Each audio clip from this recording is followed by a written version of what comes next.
इन दिनों सेना के जवानों की एक स्पेशल टुकड़ी अतुल्य गंगा परिक्रमा कार्यक्रम के तहत देश भर में गंगा यात्रा कर रही है। गंगा नदी को निर्मल बनाने के उद्देश्य से 13 अक्टूबर को ऋषिकेश से प्रारंभ हुए इस यात्रा का नेतृत्व सेना के लेफ्टिनेंट जनरल वीके भट्ट कर रहे हैं।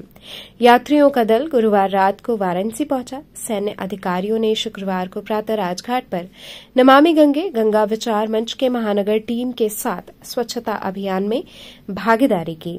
नमामि गंगे जिला संयोजक शिवम अग्रहरी ने गंगा तट पर दल के सभी यात्रियों का अभिनंदन किया। साथ ही नमामि गंगे के जनजागरण अभियान की गति के बारे में विस्तार से बताया। गंगा तट पर श्रमदान में आरएसएस के पर्यावरण गतिविधि नगर निगम, गंगा टास्क फोर्स, नमामि गंगे व भाजपा के कार्यकर्ताओं ने भाग लिया।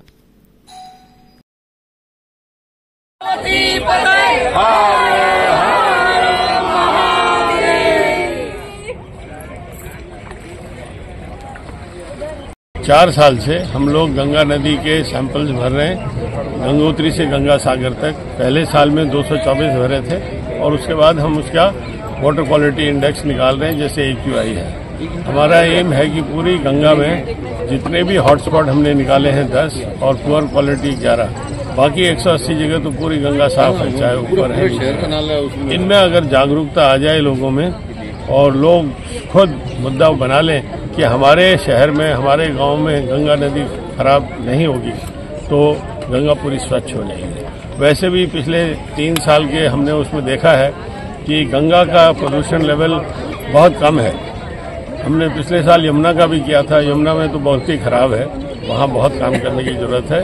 पर गंगा में पिछले 8-10 साल में जो काम हुआ है उससे गंगा का बहुत अच्छा इम्प्रूवमेंट हो गया। स्पेशली जो डिजॉल्व्ड ऑक्सीजन की मात्रा होती है 4 से 14 तक, 4 में खराब होती है, गंगा में 6 से 12 तक हमको मिली है। इसका मतलब गंगा की हेल्थ अच्छी है। और ये प्रोग्राम हम अगले 11 साल अपने, क्योंकि हम अभी 71 साल के हैं, 11 साल चलाना चाहते हैं। उसके बाद हम नई जनरेशन को इसमें जोड़ना चाहते हैं और ये गंगा का मॉडल ऐसा बनाना चाहते हैं कि देश की हर नदी में लोग मिलकर के ऐसा ही काम करें और फिर दुनिया में भी फैलें। ये यात्रा कहाँ से प्रारंभ हुई और कहाँ पे समापन होगी? ये गंगा यात्रा हमने पहले साल में मुंडमाल परिक्रमा की थी, 5530 किलोमीटर की, जो कि वैदिक टाइम में होती थी, गंगोत्री से गंगा सागर और वापस गंगोत्री से होते हुए प्रयागराज। काशी में आपका आगमन हुआ है, काशी में आपके क्या क्या कार्यक्रम है आज? काशी का हमने वो वाटर सैंपल भरने हैं, क्योंकि हम पूरे जितने भी खराब एरियाज हैं उसमें इस साल करीबन 60 से 70 सैंपल भरना चाहते हैं। अभी तक हमने 16 भर लिए, तो रोज हम 3 या 4 सैंपल भरते हैं, तो हमारा पूरा टाइम जो है सैंपल लेने में, टेस्ट करने में उसमें निकल जाता है। उसके बाद हमें ज़्यादा टाइम नहीं मिलता। आज आप लोगों के सौजन्य से हम यहाँ आए हैं और आप लोगों के साथ आपके स्वच्छता अभियान में हमने भागीदारी की है। तो बट हमारा जो दूसरा प्रोग्राम है पैदल यात्रा का, साइक्लोथॉन का, राफ्टिंग का, उसमें हमारा काम यही होता है कि एक जगह से दूसरी जगह जाओ और शाम को गोष्ठी करो, लोगों को अवेयर कराओ, और उसमें अगर हम आप लोग से साथ पूरे जुड़ जाएं तो वो ज़्यादा अच्छा रहेगा।